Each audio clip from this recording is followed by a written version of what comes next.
Haley and Trump trade shots over who's the weakest general election candidate ever to take on Biden.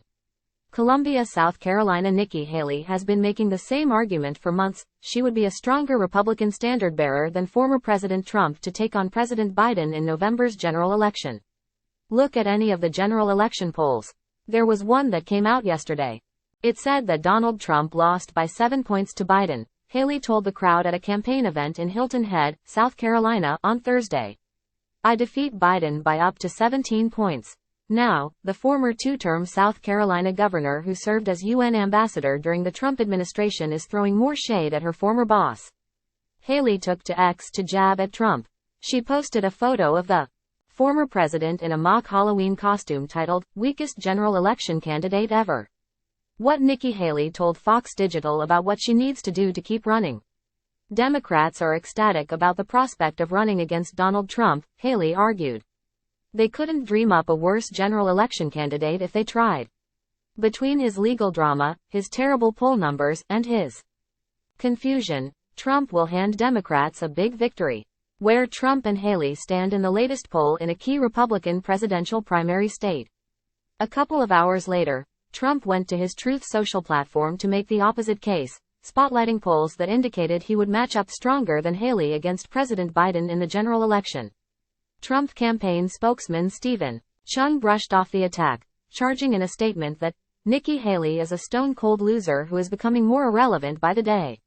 Haley faces a steep uphill climb for the GOP nomination against Trump, who remains the commanding frontrunner in the Republican race as he makes his third straight run for the White House.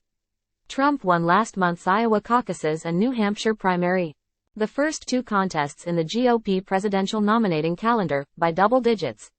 Florida Governor Ron DeSantis suspended his campaign 2 days before the New Hampshire primary, leaving Trump and Haley as the last two major candidates in a field that stood at nearly 15 contenders last August. 2024 SHOWDOWN. Haley targets Biden and Trump as grumpy old men. The next major contest on the Republican schedule is Haley's home state, which holds its GOP primary on February 24. The latest public opinion survey in South Carolina, from Monmouth University and The Washington Post, indicated the former president has a formidable 26-point lead over Haley.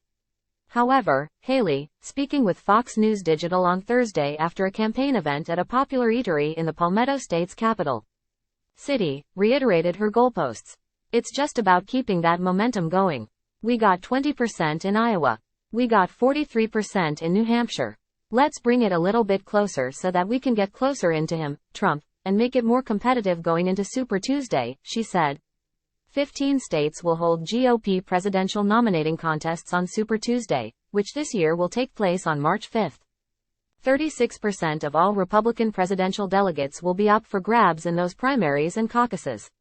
Click here to get the Fox News app. South Carolina voters surveyed in the Monmouth, Washington Post poll said they believe Trump has a greater chance than Haley of defeating President Biden in November. 42% said they believe Trump could definitely beat Biden in the general election. Only 21% of South Carolina Republicans said Haley could definitely beat Biden. Trump's electability is a concern for some primary voters. It's just that this group is nowhere near large enough to put Haley in striking distance of the frontrunner, Patrick Murray, director of the independent Monmouth University Polling Institute, said in a statement. Longtime Republican pollster Neil Newhouse told Fox News that Republican primary voters don't vote on who they think has the best chance to beat Biden. Republican primary voters vote on policy and personality, not on electability. Newhouse, a veteran of multiple GOP presidential campaigns, argued that spotlighting electability is generally the last dying cry of a moderate Republican who is getting ready to lose. Fox News' James Levinson contributed to this report.